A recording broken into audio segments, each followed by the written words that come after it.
This video is brought to you by Global Men's Wellness, your 24/7 AI health expert. No copays, waiting rooms, or awkward conversations. Just real answers whenever you need them. Visit globalmenswellness.com to try it free and get your own on-demand concierge-level wellness expert today.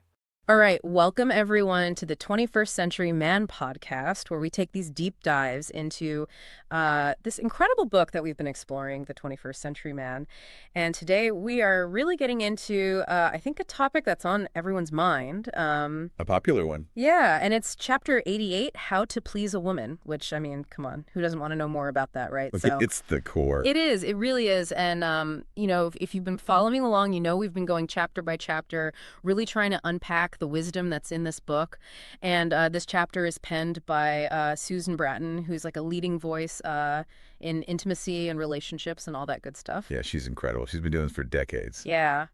Yeah, so we're really, we're in good hands here. And, the mission of this deep dive, I would say, is to give you, the listener, some really actionable skills and insights to really take your intimacy to the next level. And I'm not talking about, just the basics here. We're going really deep. Yeah, going beyond the common knowledge and getting into some really interesting and specific techniques and concepts. Absolutely. And one of the things that Bratton really emphasizes right off the bat is that being a great lover, it's not just something you're like born with, you know? It's not this magical talent. Right. It's actually a skill, a learned skill, and anyone can learn it.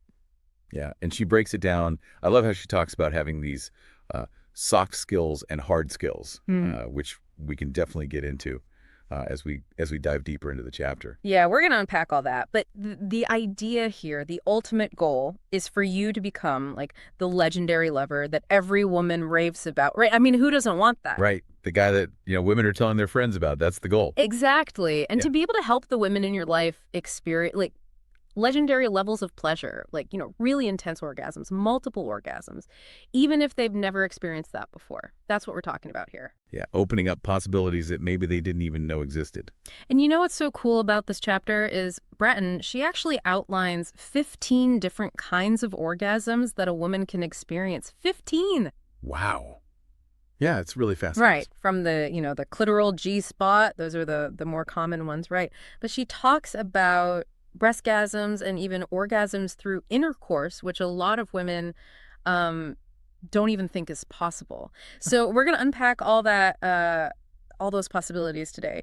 But first, she kind of lays the foundation with this concept of, the golden rule versus the platinum rule. Have you heard of that before? Yeah, the platinum rule. It's a good one. It takes it a step further. Yeah.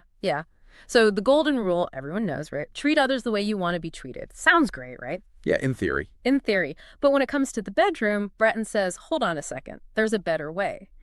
And that's where the platinum rule comes in, which is treat her the way she wants to be treated. Yeah, not the way you want to be treated.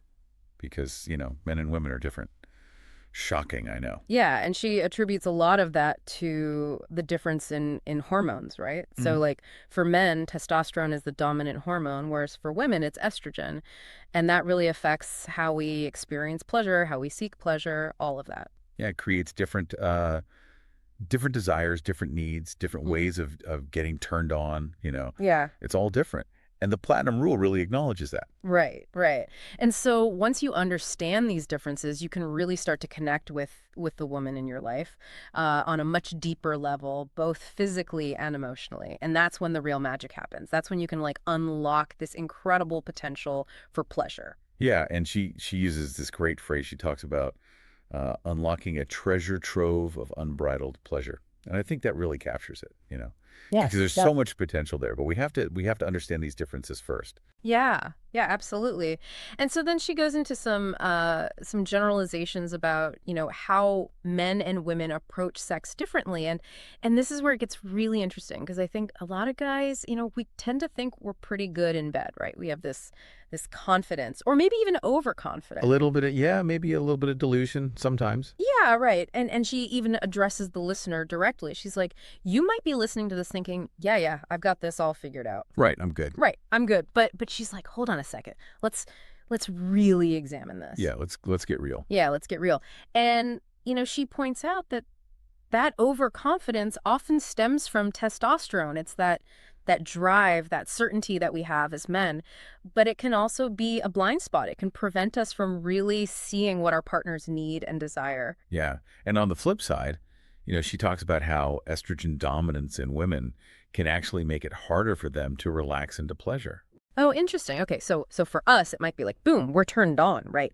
But for women, there's often this mental component that has to happen first. This feeling of safety, security, relaxation. Exactly. They need to feel safe. They need to feel comfortable. They need to feel connected before they can really let go and experience pleasure fully. And that makes so much sense because, if you think about it from an evolutionary perspective, women are the ones who bear children, right? Yes. So there's this inherent vulnerability there.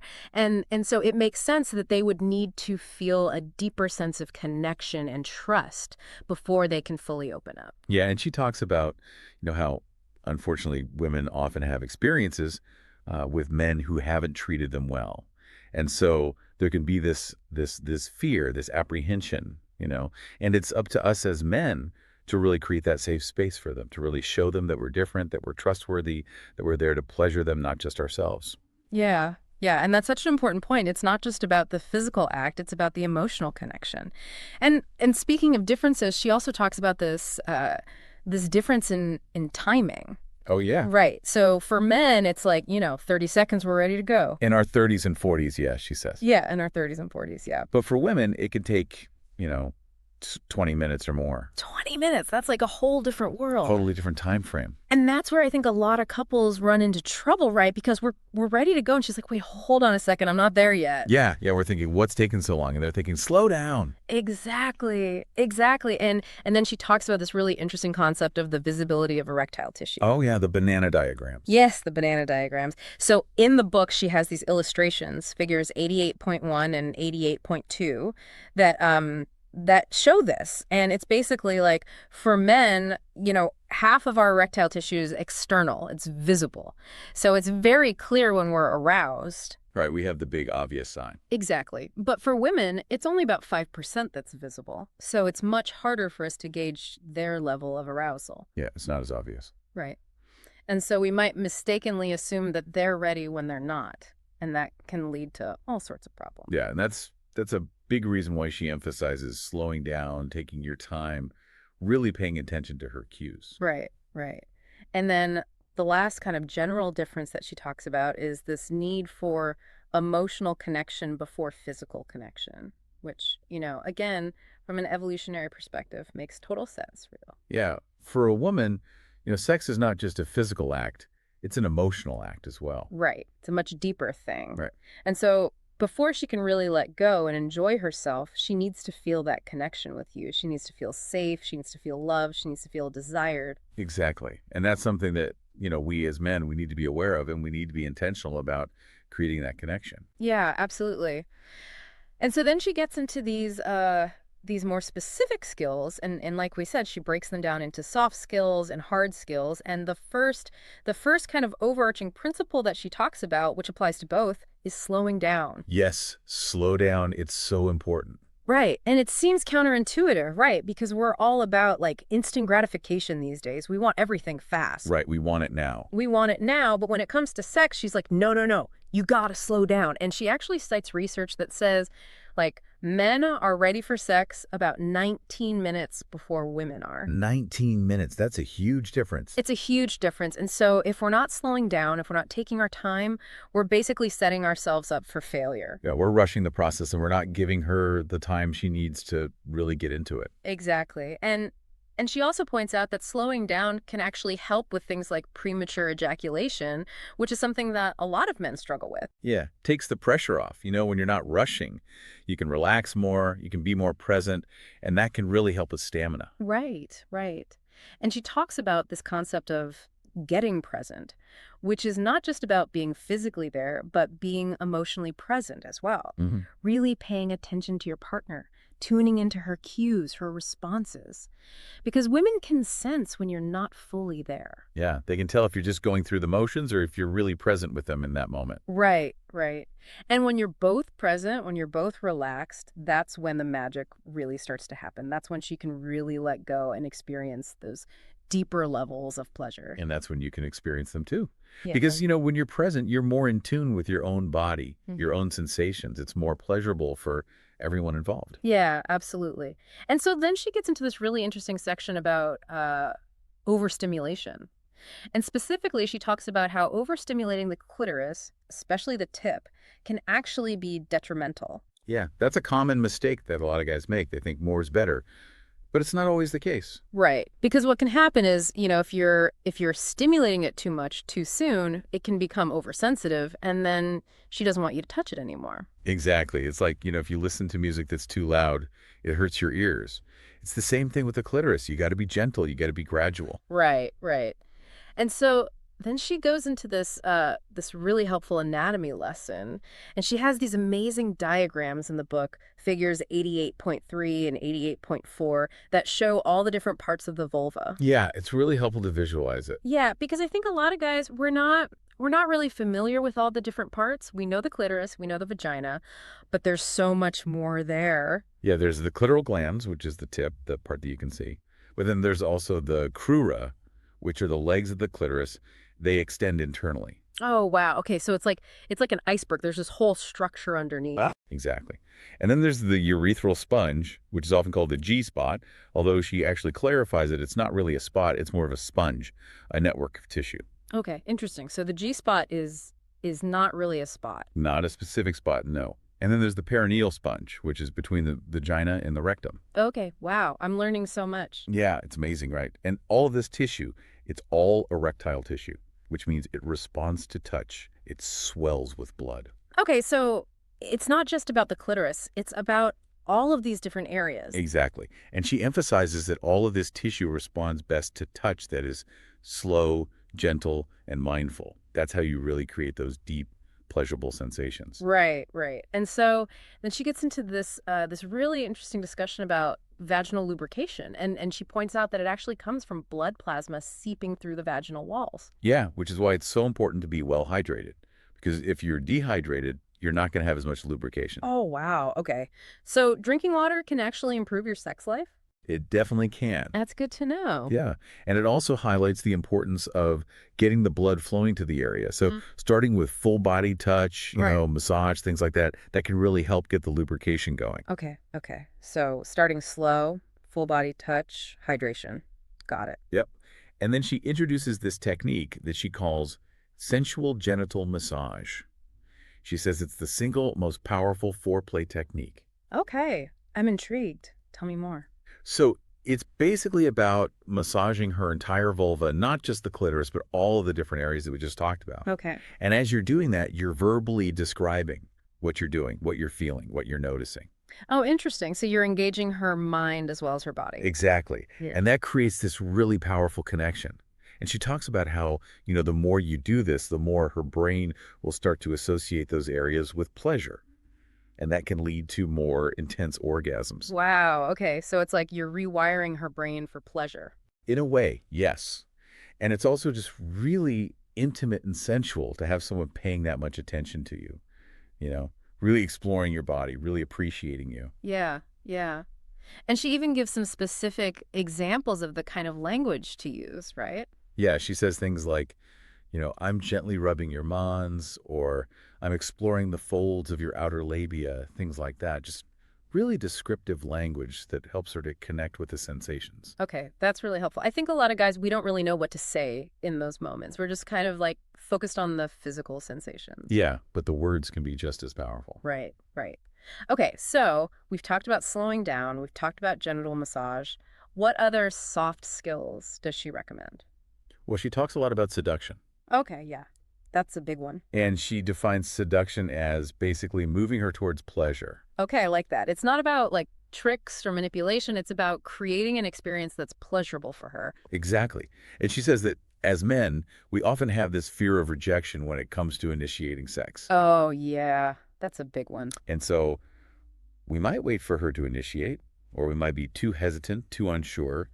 But she says that's a mistake because women often give very subtle signals of readiness. Okay, so we got to be more attuned to those signals. Yeah, and we also have to be willing to make the first move. And she says that instead of making these big, overwhelming offers like, do you want to have sex? we should make smaller, more gradual offers. Okay, so what does that look like in practice? So instead of saying, do you want to have sex? Yeah.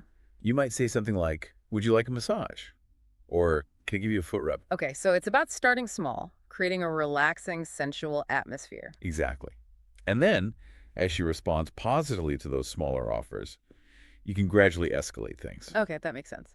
And she also talks about this concept of the 5-day desire window. Yes, the 5-day desire window. This is really interesting. Tell me more. So basically, she says that a woman's body is naturally more primed for sex during ovulation. Okay, so that's like the middle of her cycle. Right. And she gives specific instructions on how to calculate this window. Yeah. You count 9 days after the start of her period, and then the following 5 days are her most lustful days. Okay, so if her period starts on the first of the month, her desire window would be like days 9 through 14. Exactly. Okay, that's really helpful to know. So it's like we can actually plan for intimacy based on her natural cycle. Yeah, and she says that during this window, you should plan sexy dates, build anticipation, really create that romantic, sensual atmosphere. Okay, I like that. So it's about being intentional, being proactive. Exactly. And even if it's not during her desire window, you can still use those small offers, those gradual steps to build arousal. It just might take a little bit longer. Right, right. And she emphasizes that any pleasurable touch, even if it's not overtly sexual, can be a form of foreplay. Yeah, so holding her hand, giving her a back rub, just cuddling on the couch, all of that can contribute to arousal. Okay, so it's not just about like the typical erogenous zones. It's about like the whole body. Exactly. The whole body is a erogenous zone. I love that. Okay, so we've covered a lot of the soft skills. What about the hard skills? Well, she talks about the bullseye touch technique. Okay, I remember this from the book. It's that diagram, figure 88.5, right? The archery target. Yeah, exactly. And the idea is that you start with the outer rings of the target, which are the non-genital areas, and then you gradually work your way in to the bullseye, which is the genitals. Okay, so it's like you're building anticipation. You're not just going straight for the main event. Right. You're warming her up. You're getting her body and mind ready. Okay, so what are some examples of outer ring touch? So she talks about things like massaging her shoulders, stroking her hair, kissing her neck, caressing her arms and legs, just really sensual, gentle touch that gets her whole body feeling good. Okay, yeah, I can see how that would be really effective. It's about creating this whole body experience. Exactly. And then, as she starts to get more aroused, you can start to move your touch closer to the genitals. But again, she emphasizes starting slow, starting gentle. Okay, so starting with the mons, the outer labia, and then gradually working your way in. Exactly. And she also recommends using a good quality organic oil, like avocado oil or sweet almond oil. Okay, yeah, that makes sense. It makes the touch more slippery, more sensual. Yeah, and it also helps to keep the skin hydrated. Right, right. And then she stresses the importance of communication, right? Yeah. Paying attention to her cues, asking her what feels good, what she likes. Yes, communication is key because every woman is different, everybody is different. What feels good to one woman might not feel good to another. Right, right. So it's about being present, being attuned to her responses. Exactly. And she says that the more you practice this, the more you'll learn what she likes, what turns her on. And that's when you can really become that legendary lover that we were talking about. I love that. Okay, so we've covered a lot of ground here. We've talked about the soft skills, the hard skills, slowing down, getting present, all of that. What are some of the key takeaways that you want listeners to walk away with?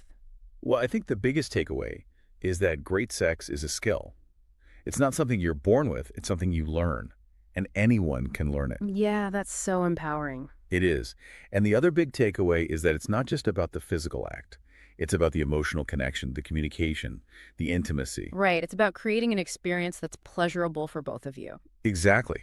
And when you do that, when you really put in the effort to learn and grow, you can have a truly amazing sex life. Well said. And this chapter really gives you the tools to do that. It's an incredible resource. It is. And if you're looking for even more information, I highly recommend checking out Susan Bratton's website and her other resources.